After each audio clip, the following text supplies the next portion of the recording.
국민의힘 상황도 간략히 좀 짚어보겠습니다. 국민의힘이 이제 오늘 당 중앙윤리위원회 위원 7명을 임명했다고 합니다. 이게 어떻게 꾸려졌을지도 궁금한데, 그리고 이제 사안을 뭐부터 다룰지도 상당히 관심이 많이 가요. 특히나 이제 지금 당무감사위를 통해서 어떤 징계 권고나 등등의 현안들이 좀 많기 때문인데, 아무래도 그래도 윤리위의 첫 안건이 한동훈 전 대표 관련된 그 가족과 관한 당원 게시판 사태에 먼저 올라갈 것인가, 어떻게 예상하시는지요? 네, 저는 신호탄이 올랐다고 생각합니다. 이거는 네. 한동훈 전 대표에 대한 배척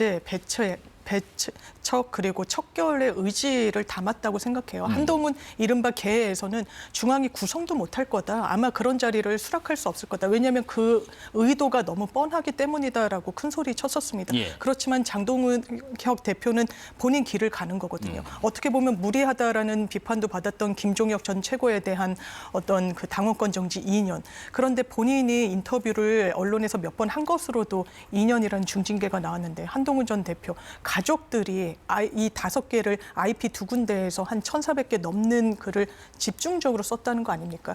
한동훈 전 대표는 익명의 어떤 언론의 자유 이야기를 하시던데, 그걸 당이 문제 삼는 것으로 보이지 않습니다. 당원 게시판에 건강한 여론 조성을 의도적으로 회방 놓고 방해했다라는 업무방해 성격으로 문제를 삼는 것으로 보이거든요.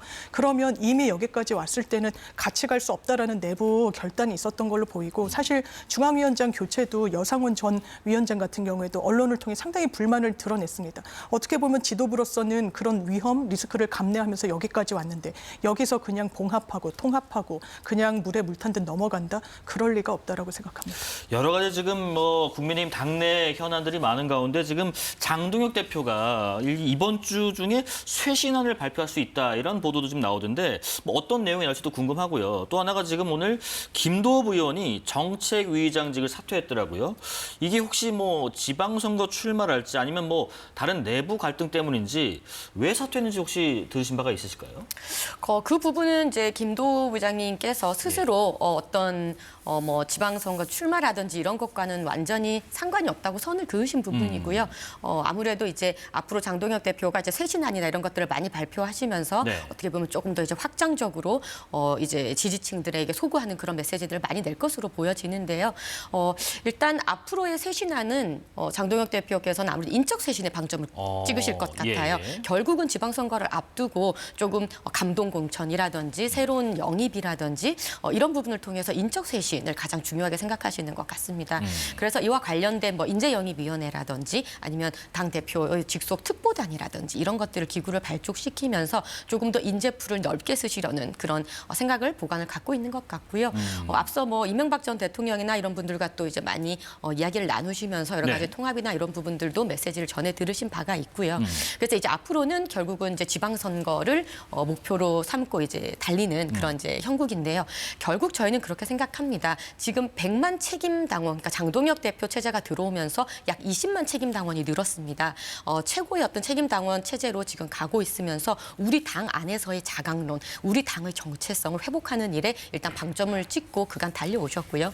이제는 지방선거를 앞두고 결국은 정책 싸움이라 생각을 합니다. 얼마나 인적 쇄신을 잘해서 그 사람들로 그 휴민트를 활용한 정책을 드라이브를 어떻게 거는지가 중요할 것 같아요. 네. 그래서 지금 어떻게 보면 여러 가지 사법 파괴나 이런 부분들로 이제 여당이 이제 내달리고 있는 그런 부분에 대해서 우리는 대여 공세를 하면서 그것과 차별화되는 우리 야당의 정책들은 어떤 것들이 있는지를 좀 보여드리면서 앞으로 나가려고 합니다. 알겠습니다.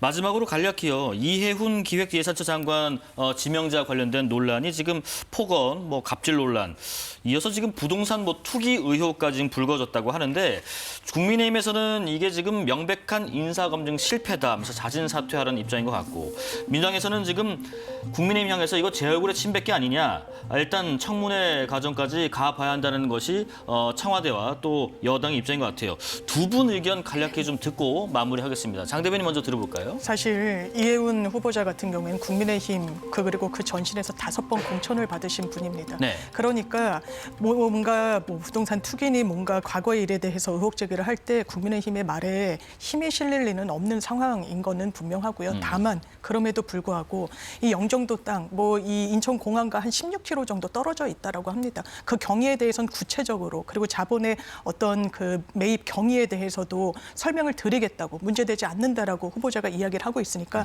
이런 상황 속에선 청문회라는 게 왜 있는 겁니까? 이런 의혹에 대해서 후보자가 어떤 입장인지 실제는 어떠한지 그리고 어떤 각오로 이 기획 그 재정과 관련해서 기획 예산과 관련해서 얼마나 전문성이 있는지를 검증할 수 있는 기회는 최소한 부여되는 게 그 시스템에 부합한다고 생각합니다. 예, 손 대변인님.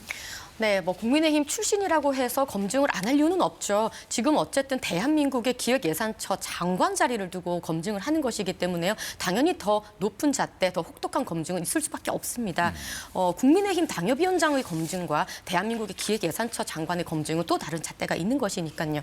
그런데 지금 흘러나오는 1일 1 논란, 이런 영종도 부동산 투기 의혹 이런 것들은 사실상 청와대에서는 얼마든지 검증할 수 있었다고 봅니다. 그런데 이러한 검증 시스템은 완전히 지금 무너진 상태라고 보여지거든요. 그래서 앞으로의 얼마나 더 많은 논란이 좀 터져나올지도 모르겠는데 결국은 본인께서 어떻게 보면 자격이 미달된다라는 부분을 감내하시고 스스로 자진 사퇴를 하시든지 아니면 대통령께서 지명 철회를 하시는 것이 답이라고 생각을 합니다. 예.